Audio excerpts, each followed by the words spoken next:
Hi guys, welcome back to Irish Footy Vlogs. As you can see from the headline, we have another player analysis video today. It's going to be a little bit different to the Ronan Boyce one because it's going to be a bit of a comparison here to, I suppose, teammates. And it's something I've just noticed with Jamie Lennon. He was a player who was a fairly permanent fixture at the start of the season for Pats, but recently basically isn't a permanent fixture. In fact, his starts are few and far between. And I just wanted to explore the idea of maybe why that is, but more importantly, should he be featuring more for St. Patrick's Athletic in the heart of the midfield? Now, Jamie has played 93 league games for the club, guys. 4 goals, 4 caps at under 21 international level. Still only 23, only gone 23 years of age. Feels like he's around for a while, and he's a bit of a defensive midfielder, anchor man type player, you could say. But he's useful on the ball as well, to be fair to Jamie. I was just looking at researching this as well, and I looked back, and he started 2 of the last 10 league games for Pats, and one of those was in right back against Derry City, where he picked up 2 yellow cards and obviously missed the game through suspension. But in those games, Pats conceded 15 goals. So they conceded 15 goals in their last 10 league games, with Jamie only starting 2 of those games. Now, at the start of the season, this is where Pats got most of their points and looked better defensively as a unit. He played 9 of the first 10 league games for St. Patrick's Athletic. Now, Pats conceded 6 goals in those first 10 games, as opposed to 15 in the last 10 games. And as we can see, Jamie Lennon was a fixture in those first 10 games, but hasn't been in the last 10. Now, those stats can look a bit alarming, if you guess, but at the same time, you have to look at it and say, well, Pats had pretty much every player available for the first 10 games of the season, and haven't for the last 10 games, just gone in the league. They've been missing a lot of defenders. Of course, Lee Desmond, that terrible accident with Lee Desmond, some man though. The fact that he's okay and walking around and all is absolutely brilliant, isn't it? Let's be honest. But they've been missing other players as well. Bone and Barrett have been kind of in and out at different times due to suspension and injury in that. Mountney has been a big loss there as well. Even Benson, he's not a defender, but he's still been a big loss, and his defensive output is quite good. And of course, Griffin as well, who's been missing for a good chunk. I believe he played a good part of those first 10 games as well. So, you know, a lot has changed, and injuries do play a part here. There's no question about that. But having said that, Jamie Lennon is clearly St. Patrick's Athletic best defensive midfielder, and you could argue as well the fact that they have been missing so many players, particularly in defence, that maybe there's more of a need that he should be playing at this minute in time. He was part of, as I said, their best 11 for that first part of the season I talked about earlier, successful first part of the season, which gave them a real platform to where they are now in the league, which is doing well in second place. But obviously things have gone wrong in the last 10 games. As I said, a lot of that is down to injuries in defence. But we're just going to look at his defensive output now, guys, just to show what Pats have been missing when he's not in the team. Now, for successful defensive actions per 90 minutes, he's at 12%. Lewis is on 7%, and Forrester is on 6.7%.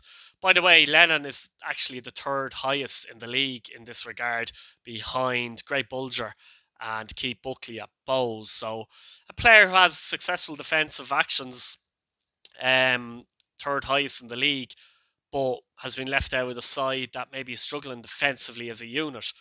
It's a little bit strange in my opinion. Comparing it to Lewis and Forrester is unfair technically, because Lewis and Forrester, in my opinion, are very good footballers, but they're not what you would call particularly defensive minded players. They track back and they work hard, but Lennon is a player who sniffs danger.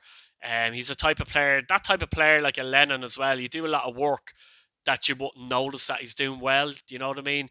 By being in the right positions, in good positions, good tackler obviously as well, and things like that. Forrester and Lewis's game is to keep Pats ticking in the middle of the park, something they do really, really well, and obviously passing and progressive passes and assists and goals and that kind of thing, particularly with Chris Forrester. He's got an excellent record this season with 9 goals and 4 assists in that regard. But interestingly, Lewis is the man recently that's been playing almost like a number 6, I'm not going to call him an anchor man because he's not an anchor man, but he's been playing as the deepest, if you like, a deep line playmaker. Does that suggest to me the Pats don't want to play with an anchor man? Maybe. But it does leave them a bit exposed. I think if you've seen in the games that they've played in generally, they play a high line. They've been missing a lot of defenders, so they haven't had the same back four. So it's difficult for players to forge relationships and that. But in my opinion, I think if Lennon was in the middle of the park for St. Patrick's Athletic, it would help. There's no doubt about that. By the way, Benson's output's very good. It's 9.5% as well. But I'm not going to talk too much about Benson because we know he's out, so he's not available. But when Benson's not there, it's a serious loss too. Now, when it comes to defensive duels, the percentage, Lennon is on 67%, Lewis 56%, and Forrester 59%. Quite good, actually, for the type of player that Lewis and Forrester are, to be fair. But that high percentage from Lennon, it kind of shows what Pats are missing when he's out of the team as well. So just a bit of grit, I think, as well. Interceptions per 90 minutes as well. Lennon's on 4.6% per 90 minutes. Lewis on 3%, Forrester on 3%. Again, quite decent for Lewis and Forrester for the type of players they have. And as I say, it's not their strengths as such. So that's quite good. But Lennon, again, you're missing that, maybe reading of the game from a defensive point of view there when he's not in the team. Now, as I said earlier, Forrester's 9 goals and 4 assists. Lewis has 1 goal and 1 assist this season. But as I said, Lewis, especially lately, has been playing a bit deeper in that role, in that kind of deep line playmaking role. Now, when it comes to offensive duels Lennon's actually quite good in this as well. He's on 38%, as is Forrester on 38%, and Alfie Lewis is on 37%.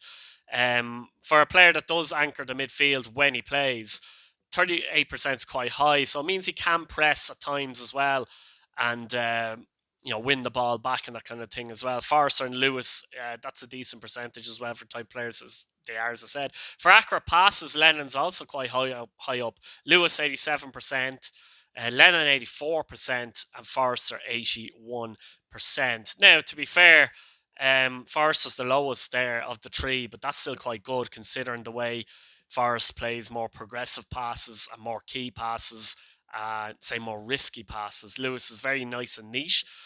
He likes to play little 1-2s and triangles and things like that, so I expected him to be high. But Lennon's still quite high. You still have to be able to keep the ball.